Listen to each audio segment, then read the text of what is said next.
Broadcast is live. All right, we are live. Hi, everybody. Jean Hi, Humbrick, guys. criminal and traffic defense attorney in Manassas, Virginia. If you are in Manassas or Prince William County, then you know my guest. You must, Valerie Meale, who is joining us from Comfort Keepers today. And I'm very excited to have her as my guest. And I'm going to tell you a little bit about Valerie and Comfort Keepers, and then I'm going to turn it over to her. So first, thanks for joining us for our local business spotlight this week. And we are spotlighting Comfort Keepers. Comfort Keepers provides award-winning in-home care for seniors and adults who need assistance at home. Their expert-trained home care aides let your loved one remain at home for as long as they safely can. A dream come true for many seniors, especially today. Caregivers have one goal, and that's enriching the lives of their clients and the clients' families. They achieve this by maintaining their safety, well-being, and comfort as they continue to live independently. In-home care gives seniors freedom despite limited mobility, chronic conditions, and other age-related considerations. And Valerie hopes to impact the community by being a resource for people who are looking for care for their elders through her work with Comfort Keepers. So at this point, Valerie, I'm going to turn it over to you. Why don't you tell us a little bit more about Comfort Keepers, because people might not be familiar with the organization, exactly what it is that they do, and then how you got involved with them. Awesome. Thank you. Thanks so much for inviting me to do this. This is my first Facebook Live with a partner, so I know I really appreciate it. So Comfort Keepers, the main thing that I think is a differentiator is that we are we're engaging the human spirit and elevating the human spirit, and that is what our care, all of our care that we provide stems from. So we have several different tenets that we go by when we are caring for our elderly clients. And we do care for some clients that are not elderly, like people that are just getting out of the hospital and need extra assistance. But the majority of our clients are elderly, possibly have dementia or Alzheimer's, but they just need a little bit of extra help. So our providers are all CNAs, which is Certified Nurses Assistant, and they all provide in-home care, but not home health care. So home health care is, it denotes that they're providing medical care, like wound care and things like that. We do not do that. We are providing in-home care, which means that it's more closely related to companion care, but it's also, it's like toileting and helping to bathe and things like that, everything that's non-medical. So it's more like having a stepped up a stepped up son or daughter relationship than a nursing care relationship. So I think did that answer your question, Jean? It did, but I was just curious the extent of that, and I actually had no idea about that everybody was a CNA. So that's a certified nursing assistant. So everybody that works with Comfort Keepers is a certified nursing assistant. Correct, okay. But they don't. Everyone that provides care, all of our care providers are CNAs, but that still doesn't mean that they provide medical assistance. It's only non-medical assistance. And actually another interesting thing is that they're all employees of Comfort Keepers. So that's not to say that they don't work for other organizations, but it is to say that it creates way less turnover than you would ordinarily find if they were in a contracted situation, like on care.com, for example. Oh, okay. Now, providing the in-home care, does that also cover things that wouldn't, but this might sound silly, but things that are not necessarily in the home, like help with grocery shopping and things like that? Absolutely. So it's grocery shopping, it's errand running, it's they'll take you to the senior center. They'll do all of that stuff, but even more important than that, one of the features that we have is called bridge to home. So we have so often in this area people that are leaving the hospital and they don't quite need or a rehab center, and they don't quite need to be in they need additional help, but they're not ready to be out on their own. And so we come into the hospital, listen to all the discharge instructions, all that stuff, bring them home, make sure that they have all their prescriptions filled, make sure all the medication is taken care of, make sure they're safely at home, and do whatever needs to be done subsequent to that, with the exception of the wound care.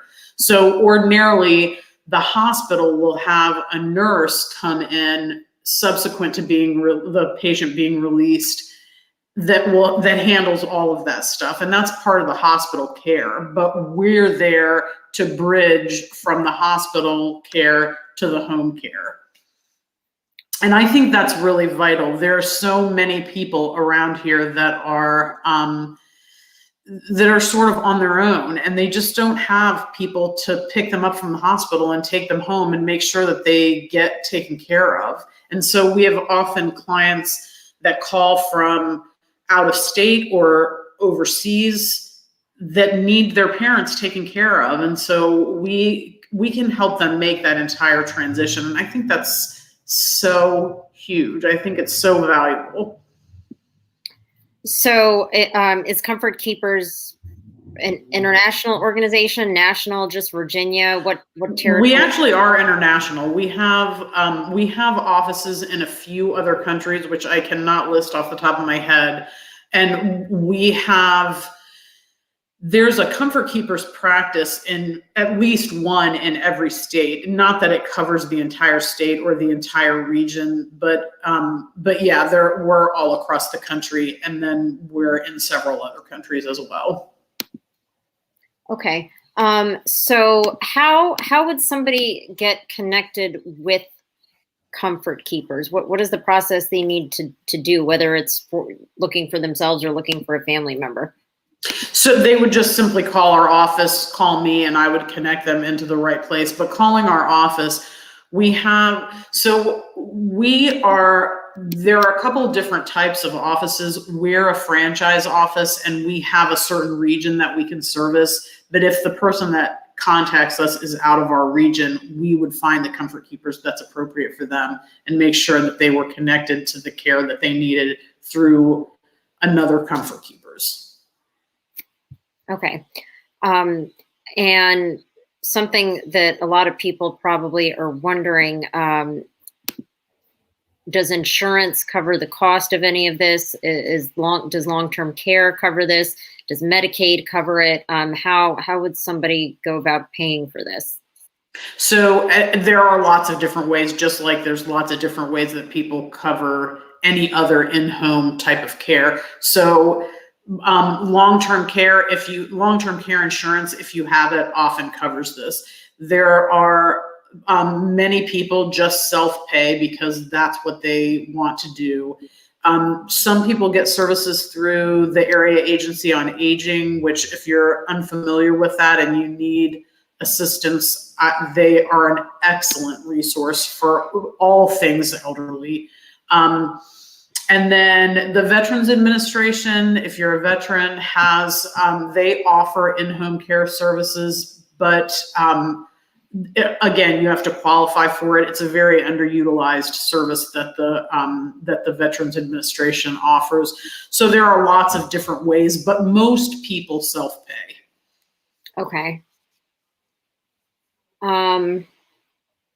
So somebody that I know a long time ago had mentioned that they were going to do work with Comfort Keepers, and that person was not a CNA. So that's why I was asking about that question. Do you, I mean, I might have misunderstood something. And that's why we're doing this whole live, so that people can understand. Right. So there are people there are different practices that handle it different ways. So we have some companion care hours. People ask for just only companion care and they don't need in-home care. And in those situations, we can put them with a companion care provider instead of a CNA, if that's what the situation warrants. We don't generally do that, and mainly because we don't generally have people that request it.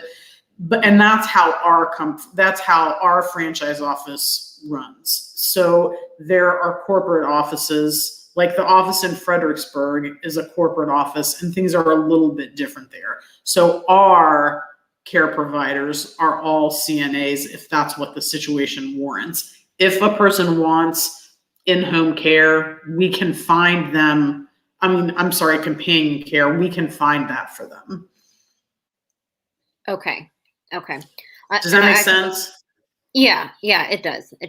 I forgot to say when we first started, and there's always people tuning in at different times. If you have any questions, pop them in the comments, and I'll ask Valerie while she's here. And if you're watching the replay of this later, because a lot of people do watch it after we're live, definitely feel free to put a question in there for Valerie, and she will get back to you, or I'll make sure that I get her the question. So feel free. Absolutely.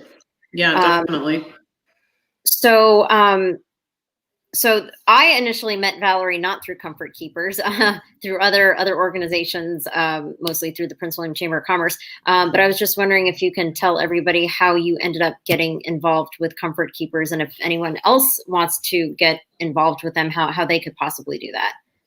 So I love this story because it felt, when it happened, it felt so like kismet and destiny and whatever you want to call it, whether you believe in that or not. It was, the timing could not have been more perfect. So I am one of the organizers for a group called 1 Million Cups, which is a mastermind session for entrepreneurs that's going on across the country on Wednesday mornings. And Jean can certainly connect you into that if you are interested. But Anthony started coming to Comfort Keepers. He's the owner of the Comfort Keepers that I work for. He started coming into 1 Million Cups. This was years ago, right after he started his business. And I'm not even sure how he found out about it, but we became immediate friends. I encouraged him to do a couple of other things in the county. I encouraged him to do Leadership Prince William and a couple of other things, join the chamber. And his business just took off, and he received a couple of contracts that he attributed to doing Leadership Prince William. So he always kind of kept that in the back of his mind, and we stayed friends, and we have kept in touch all these years. And he called me a few months ago and to talk to me about what he was looking for in a marketing person, and ask me if I knew anyone that would be willing to do that. And at the time, although he didn't call me for this reason, at the time I was ready to make a change, and I told him that. And he ended up hiring me just a few days later, and it has become this really organic, I use that word all the time because it feels like it's become this natural progression of the way that I want to impact this community. So it's just been really destiny based. And I'm going to go ahead and talk about the mission that I feel now, if that's okay, Jean. Yeah. I'm just going to roll right into it. So shortly after taking the position, I realized that I have the bandwidth and the influence to really change the way that people find care in this community for their elders. And I'm not I'm not that kind of person that writes down their goals and like reviews them every day or every month or every week or whatever. I just sort of rolled with it. And this mission came to my head purely like just out of the clear blue sky. And it was one of the reasons that I felt like this was there was so much destiny involved. So I talked to Anthony about it, and that became the core of everything that I was doing, the foundation of everything that I was doing. And when people throughout this field hear me talk about that, it becomes a connection point for so many people that I've talked to. And I was at a networking event last night at Ascend Hospice Care, and talking to the people there, the different from all different industries that affect this field of work. It was just, they connect in a completely different way than in other fields, because I believe that it's a hard industry to work in. You lose people really regularly, and your clients, you become attached to your clients like they were family, and you, I mean, almost inevitably are going to lose them because they stay with you until they pass. And so that makes it a really difficult field. But everyone is so supportive of each other. It's been fascinating watching it unfold and seeing it develop. I mean, I don't know how else to say it. So my mission being that I want to impact the way that people find care for their elders in this community has just like pushed me right down this path. And it's been really incredible. Okay. We've got a couple of questions. In case anybody's just tuning in, Valerie Meale is joining us from Comfort Keepers, that basically, to give a quick summary, provides in-home care for elderly, mostly elderly, but sometimes not elderly people coming out of the hospital, things like that. And everybody who works there is a CNA, certified nursing assistant, but they can arrange for just companion care, taking them to the doctors, taking them grocery shopping, things like that. So they do everything besides the actual medical care. Because I know we have a few people tuning in. So Valerie, correct me if anything I say is incorrect. No, you're doing awesome. You're not even stammering like I am. So good job. No, you're not stammering. So first I'm going to get to Sarah White's question. Thank you, Sarah, so much for tuning in. Sarah is probably my favorite. She's been on 3 times, so she's my favorite guest on the show Hi, Sarah. so far. She says, what is the best way to refer you, Valerie, or Comfort Keepers, if we know someone that could use your services? To simply contact me, and Jean, you can put my contact information in the chat, because I don't think I can. It looks like my chat is not. Okay, we'll put your contact. I don't see everything that the guest sees, but yeah, we'll put Valerie's contact info in the chat, email, and everything. Absolutely, and I will turn you right over to Casey, our office manager, who is absolutely one of the most incredibly efficient people I've ever met, and she'll be the one to get you taken care of. Okay, great. Mark Sweeney, he was another guest. How does a family prepare to have the discussion with their parents? I guess this is just an all-encompassing question of help. Absolutely, and it's interesting because I'm going through this very thing right now with my mother, and just recently went through it with my father. And we are the people at Comfort Keepers, the 2 people, the owner and then the office manager, Casey, who I was just talking to you, meet with all of our clients and their families. And they can certainly take you through that conversation, and they will, if that's how you want to do it. When you're broaching your parents in the first place, or your loved ones in the first place, about like you're just presenting the idea to them. To me, it's best to introduce them to the idea and know, like I would want people to know how know the progression of the way that the conversation is going to start and is going to follow. So you start talking to them about, maybe it would be great to have someone come in and help you for a little while, or I may not be able to take you to the senior center as often as you want to be taken. Maybe we can try this. So broaching it really lightly and in a general way, when you're dealing with people who have Alzheimer's or dementia or are starting to go down that path, suggesting rather than telling is always the first starting point when you're communicating with them.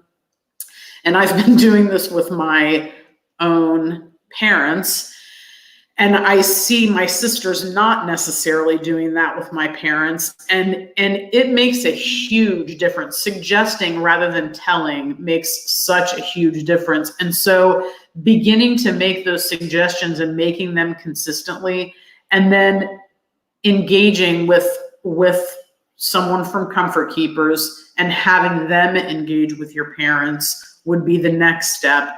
And then engaging with the care provider and having your parents engage with the care provider is the step after that. So you're not entering into a contract.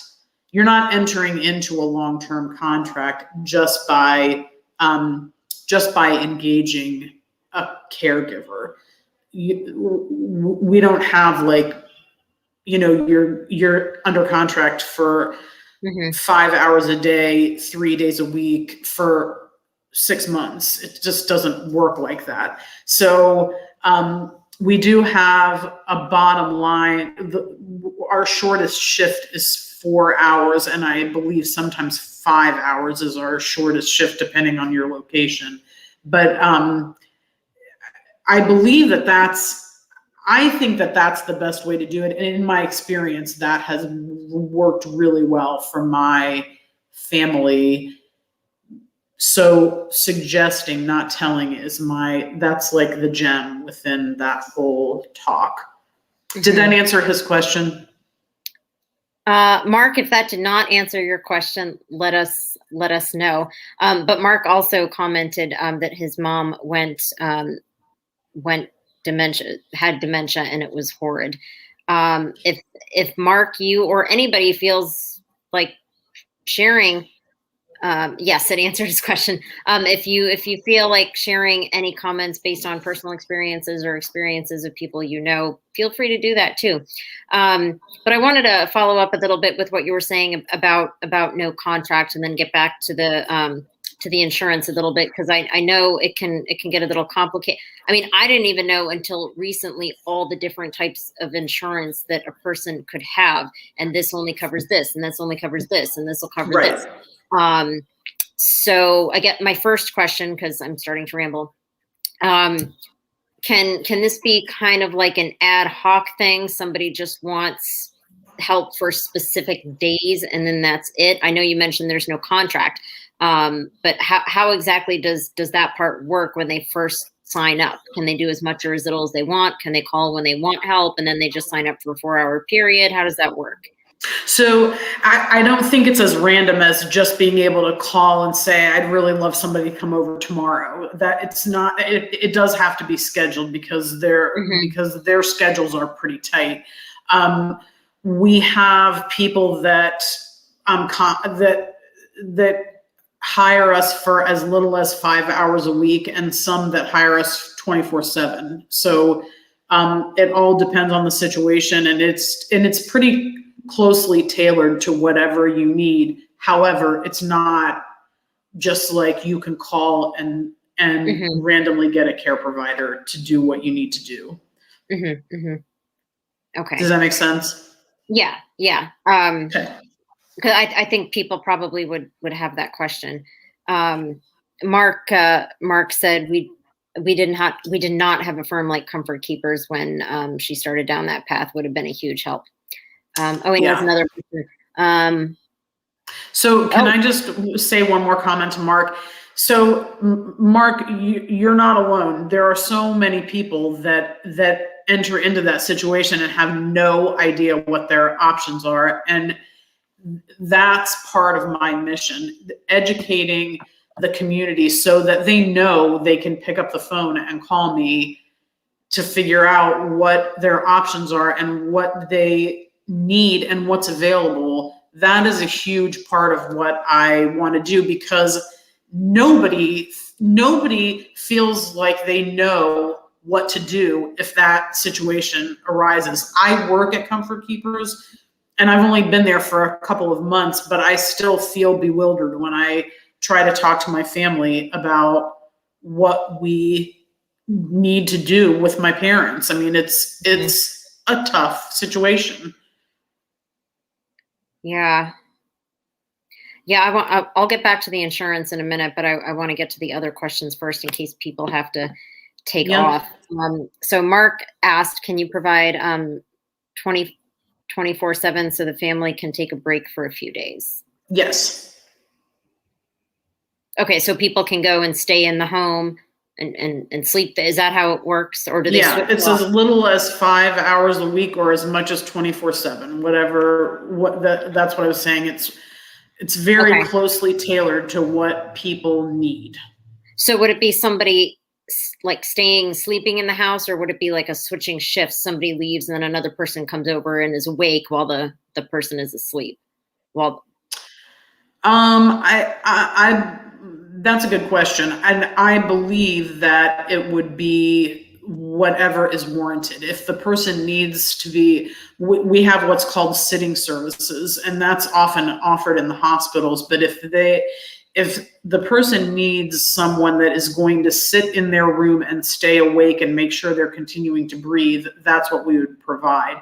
There wouldn't be one person staying there for 24 straight hours. Right. Yeah.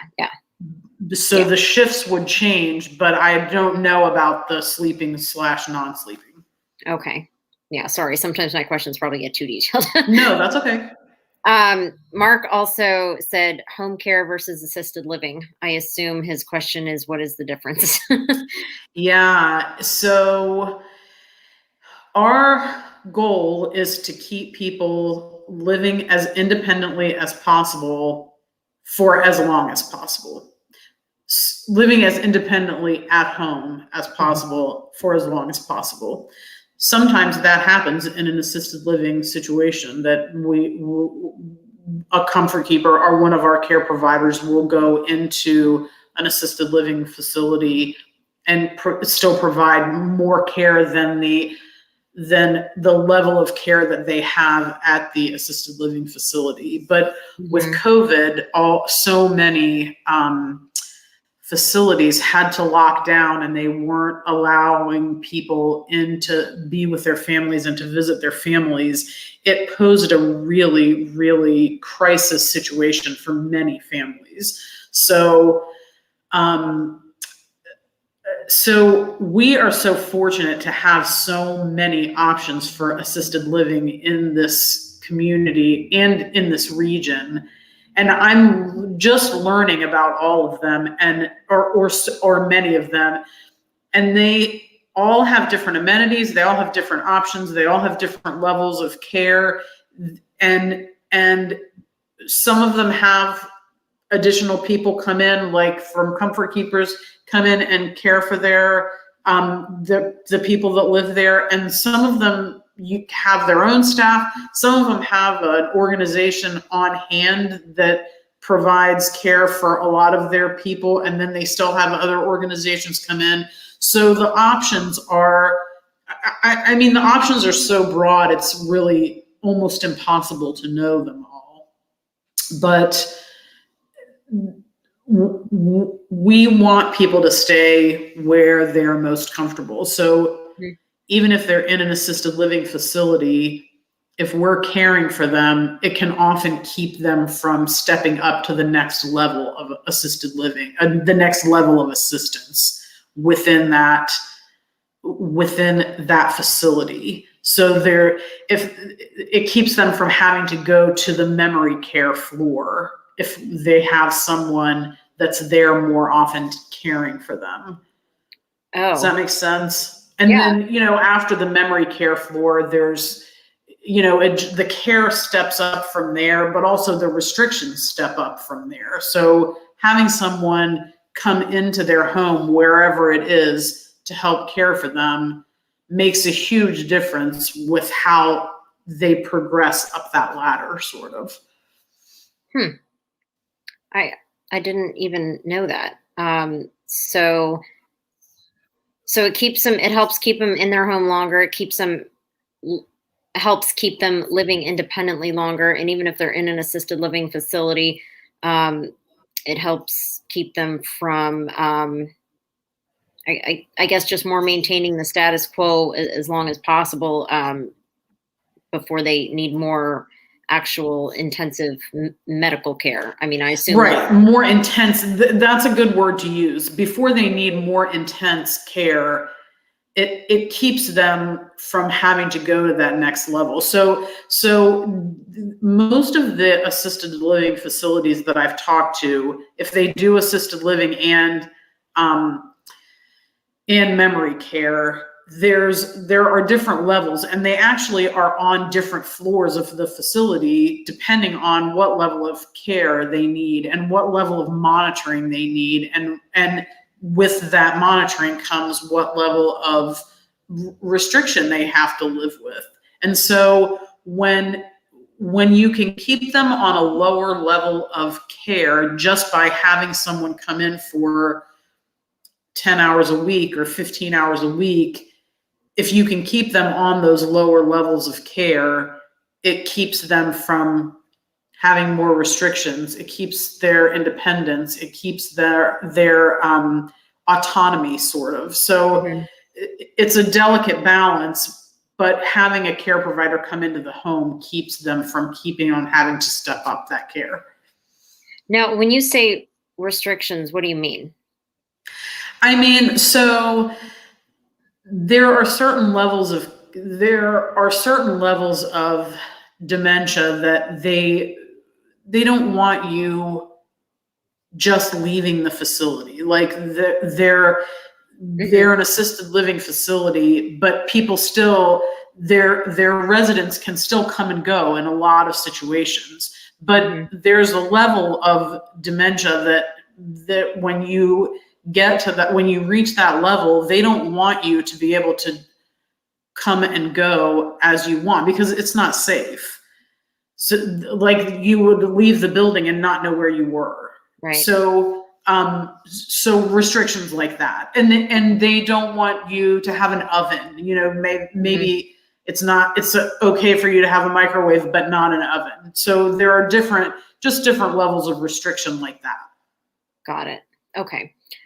So having somebody there with them, whether it's in the assisted living home or in their own home, I guess it's probably been proven that it's, I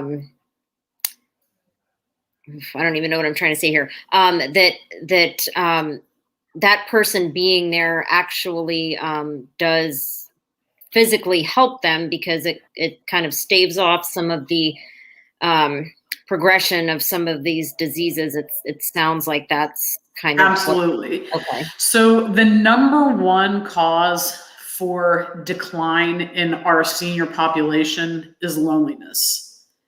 And having someone come into the home, even if it's just a few hours a week, staves off that loneliness to a degree that you can't even really imagine, especially if the person doesn't have family nearby. My family is so blessed that we have, I have 3 sisters that live within 10 minutes, 15 minutes of me and my parents. And, but there are a lot of people in this area that don't have that. And that decline, that mental and emotional decline is so much more visible in people who are lonely than people who are socially active. So, and we have great senior centers here. We have, they're opening back up now, and they really have fantastic programs, and they're a really easy way for seniors to have social interaction, but they can't get there. They often can't get there, and it's really hard, and it poses a completely different set of circumstances. So we're there to make sure that they can get there, and that they can get to the store, and that they can get to wherever they want to be going. Mm-hmm. So I guess a more articulate way of what I was trying to say is that loneliness will hasten. Yes. I hate to say that. Absolutely. Is that accurate? Yes. Okay. So it's tangible and intangible. The tangible benefit is it actually does lead to a longer life because the people are not lonely, and it's not, and I guess the mental effects of the loneliness just deteriorates everything else, right? Yeah, as you can imagine. I mean, and I think that's true of people of any age, but right. Particularly our elders suffer from it. Mm-hmm, mm-hmm. So Tina Cross, thank you for tuning in. I met Tina just completely virtually and met her for the first time in real life last week, I think. She said, "This is amazing to know. Would have been helpful with my mom at end of life, and I still have my dad that I helped. So this is amazing." See, what you reached one person just right there. Thank you. And these comments about this would have been amazing to know when this was happening or when this was happening, mm-hmm. That's the scenario that I want to impact. I just want as many people to know that they can reach out and that there's a resource as possible, just so that they don't feel that way. That's, to me, is just heartbreaking. Yeah. So Mark asked another question here that I missed.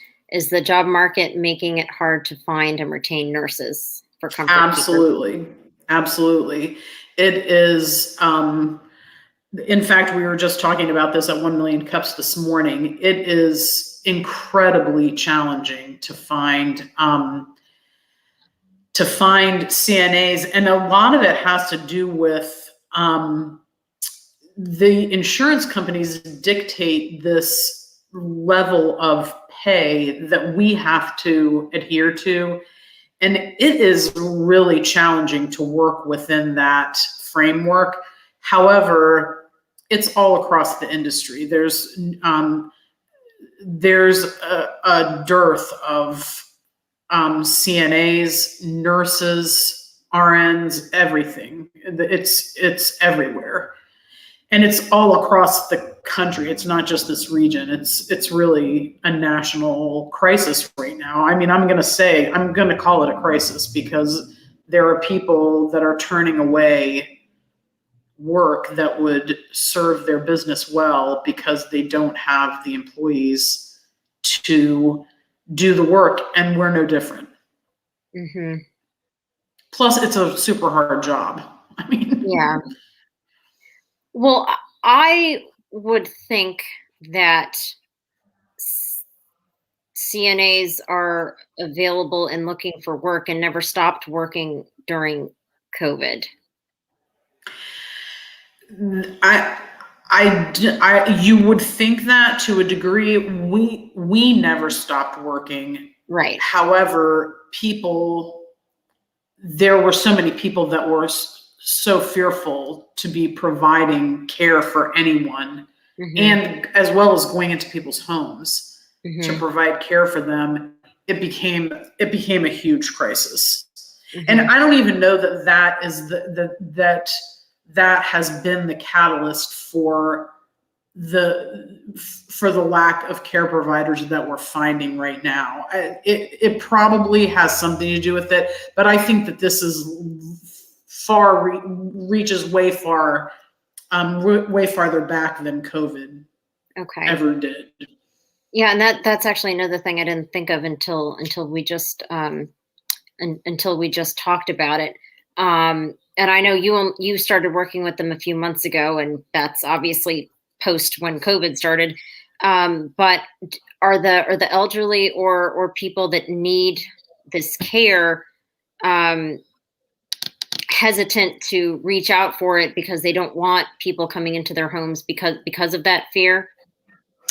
I would not think that that's happening, but Okay. I don't know. If you want/need care, I mean, our nurses have been, our providers have been well trained in all of this. They're still wearing masks regardless of whether they've been vaccinated or not. Hmm. We took everything to the nth degree. And I know, and I have only been there for a couple of months, but Anthony and I have always kept in touch. And so I know that we're still working under all the precautions as Oh yeah. if it was still rampant. So Oh yeah. I don't know that that was a deterrent. Okay. And yeah, I didn't mean to imply it. I just some people might not know because we always hear so many different things in the media, and this place requires this and this place requires that, and I have a vaccination so I don't have to do this. So Right. yeah, I think it's important that you say that so people know that all the precautions are still being taken when they go into people's homes, even though the public restrictions are being lifted. Right. Exactly. Yeah. Yeah, no. So I mean, that is important to know because a lot of people don't know what's going on out there, what the rules are. All Right. the businesses have different ruls. So Dennis Furr actually joined us. Hi, Dennis. Haven't seen you since this morning. At 1 million cups. He said, Jean, thanks for doing this. Valerie Meale, thanks for the tips. I have a cataract, which is why I'm like to move into my computer. That's He why said, I'm wearing my glasses. I'm like, oh. He said, my mom is going to be 90 in less than 2 months, a widower for 25 years and home alone with a daily visitor from her church. Good to know the importance of visiting. Also using a grandpad for visual visits, but in oh, person is truly better. A grandpad, is that an iPad for grandparents? it's sort of, yeah. Yeah, but it's a tablet. So it's Okay. not an iPad, but yeah, it's a tablet. And Dennis, it's so awesome that she has someone from her church visiting Mhm. her every day. That is huge. It's huge. Staving off loneliness is one of the most difficult things that we can give to our elders. And I mean, it's really challenging, but it's just so worth it. Yeah, and you don't realize how much just a little bit of help or reaching out to somebody or doing something for somebody, like how much of a difference that actually makes to them. Absolutely. Absolutely. Something to It's something to you so that, crucial to people's well-being. yeah, and to you it's only a little bit of time or a few dollars, but to somebody else it really does make a huge difference to them. Exactly.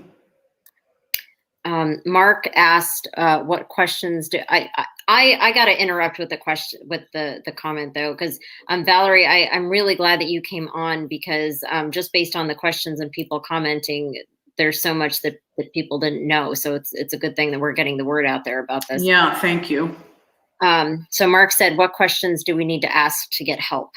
I don't You know know if what, Mark? I actually have, it's interesting that you asked that. I actually have a document that has a whole list of questions that you should be asking a company that is about to provide care for your elders. So, and I would be happy to send that out. So, I'm assuming that somebody put my email address in the chat, Jean. Did somebody? not yet because despite So let I me just say my email address. I don't know if I can. I'm going to put it in here and see what is going on with this. sorry, And I then, just I can't I can't look up in my email and no, I know. No, it's fine.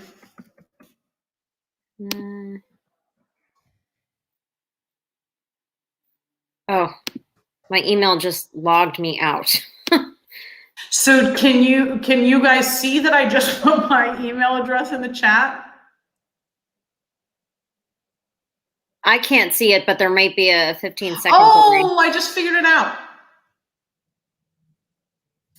There's also a screen share option. If you have a document you want to share, you should be able to just click share on the bottom if you have it up.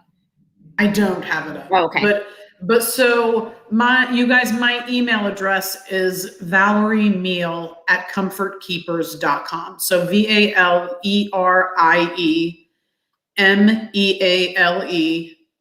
at comfortkeepers, plural.com. I got it. I put it in there. There you go. So yeah, I'm happy to send out. I would love for any of you all to email me, and I want to make sure and talk about our day of joy before we sign off. But yes, you guys just let me know what you need, and I'm happy to provide it. And I'm super happy to know your questions, because this is just giving me a window into what people, an even closer window into what people are going through. So I really appreciate the feedback. Mark made another comment. We did not have that.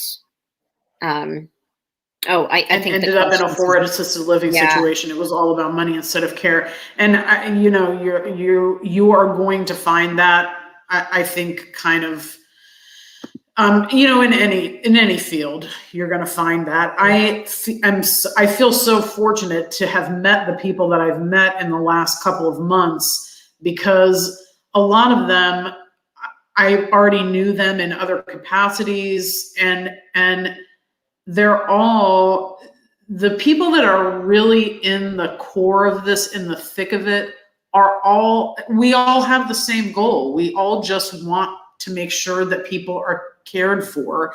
And of course, you're going to find places that are not tuned into that.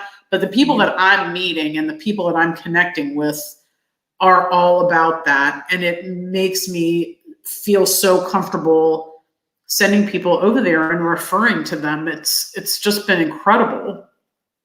Mm-hmm.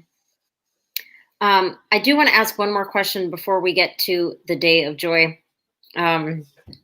We talked about insurance earlier. I just wanted to get a little bit more specific. I don't know if I missed something, but medical insurance covers certain things, and obviously it's based on whatever your plan is. Long-term care covers certain things. Medicaid covers certain things. I know sometimes people can get supplements to Medicaid. Could you just briefly, because people, money is an issue, so people probably want to know, is anything going to cover this? Am I going to have to pay for all of this out of pocket? And maybe also to help them now to plan for the future, should they get long-term care? Is this what long-term care is for? Can you maybe explain a little bit of that? I know you're not in the insurance industry, but just to the extent that you could explain that. So there are situations where, if you have long-term care, this is what it covers. This is one of the main things that it's for. There are, I cannot remember for the life of me whether our care is covered by Medicare/Medicaid. You were saying I'm Medicaid, sorry, but I think it's Medicare that you're talking about. Yeah, and I believe that there are certain circumstances in which that it's covered, like maybe up to a certain number of hours. I also mentioned the Veterans Administration. There are several resources there. But so everyone's insurance is so different, and everyone's Medicare is so different, that I'm not feeling all that great about like a blanket answer to that question, because I just don't know. So this is something that long-term care insurance would cover. Yes. This is the main thing that long-term care covers. Well, the reason I ask, and it might be the attorney in me, like looking at the nuances and the differences, but assisted living, you're living in a facility. With care such as comfort keepers, you might not necessarily be living in a facility, so that kind of thing might make a difference. But I guess if people can just, when they're looking to buy insurance or look at their policies, ask what it covers. Yes, absolutely. And also you'll learn as you go through this that even the different assisted living facilities with their different levels of care, it's paid for in lots of different ways. And like there's a place in Lake Ridge that they you start out in a cottage and you buy that cottage, but when you buy the cottage, you're buying into the entire development. And as you need different care, um, you're moved into different units that can provide the care that you need. So you start out in a cottage and you then go to a level of care where you're living in the facility, not in your cottage anymore, but you're living in an apartment. And then the next level of care up from that is more like a hospital room or more like an efficiency. And then it's a hospital room. And so the methods of payment are as diverse as the people are, there's just so many different things that go into that. And yeah, I just am not sure. I'm not sure I'm answering that question, but I really don't have a definitive answer. No, I mean, you're answering it. That was long term, and a lot of people might not even think that they need long term care or really know what it covers. But this is one thing, and if anyone's looking into getting that now for the future, they can ask these questions, ask what this covers. Absolutely. I think that's important to know, because if people didn't know about a service such as Comfort Keepers, they can ask about it, or maybe even decide to get the long-term care coverage if that coverage would cover this. So they at least know to ask the questions and know what their different insurance covers. Yeah, absolutely. Yeah. So do you want to talk about the Day of Joy? I do. So Comfort Keeper started this in, I believe, 2018. And the last Wednesday of June every year is our National Day of Joy. And it's actually on the National Day of Registry. And Comfort Keepers Manassas, which is my office, is celebrating joy this year with a huge, beautiful event that I'm so excited about. It's my first major event at Comfort Keepers. I've done events a million times, but this is my first major one for Comfort Keepers. So it is at the winery at Sunshine Ridge on next Wednesday. Is the last Wednesday of June, the 30th. And we are, it's just going to be a lovely event. It's mostly networking. It's a lot of networking, but we're just going to be celebrating joy the whole time that we're there. And the message is just setting aside time to be joyful and to focus on your joy never changes through your whole life. The things that make you joyful at 30 are the same things that make you joyful at 70. And we really want to focus on that. So our care providers do that every single day that they're caring for our clients. And we are celebrating that on June 30th. So you're all welcome to come. I would love to see you and meet you. And I will get you the invitation if you will email me. Yes, please email Valerie for that invitation. I know I will be there. And is that co-sponsored with the Prince William Chamber of Commerce? Well, so it's a chamber business after hours, but they're not. I mean, I wouldn't call them a co-sponsor. Sorry. It is a Prince William Chamber Business After Hours, hosted by Comfort Keepers in celebration of the Day of Joy. And you can certainly get the information from the Chamber's website, but I would much rather you email me. Yes, please email Valerie, and she would love to see you. Dennis, Tina, Mark, Sarah. I know everybody is very busy, but Valerie's an awesome person to interact with in real life. I sat next to her this morning at 1 Million Cups, which you can come on another time and talk about 1 Million Cups. We should do Sure. That'd be awesome, actually. I'd love it. Yeah. Mark said, great insight, Valerie. Wish I could have talked to you earlier when my mom was around. Thank Mark. You, Mark, and I am sorry about your mom. It's really difficult. Yeah. Well, so Mark is in the financial industry. So Mark actually might be a good person to connect with Valerie because I think part of what he does is sell.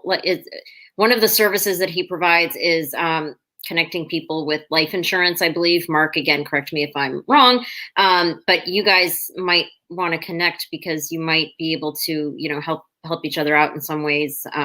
I'm just thinking that might be a logical connection. I don't know.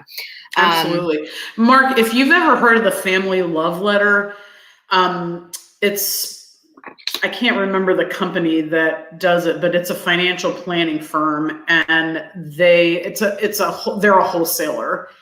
I don't know if you work with wholesalers, but the Family Love Letter is really an incredible program, and we would love to partner with someone on that Family Love Letter event. So feel free to reach out for that as well. And hopefully I'll meet you at the Day of Joy. Yes, Mark, please pencil it into your calendar. Mark is a very busy person, but hopefully you can come, Mark. He said what he does is plan for the future so people don't run out of money. I would just assume that getting life insurance could be part of that plan. Yes, absolutely. It should be part of the plan. Okay, well, you guys have been great. Everybody watching, thank you so much for thank you tuning in and for all of your questions and comments. I guess we're going to start wrapping up, but if you have any other burning questions, type them in the chat.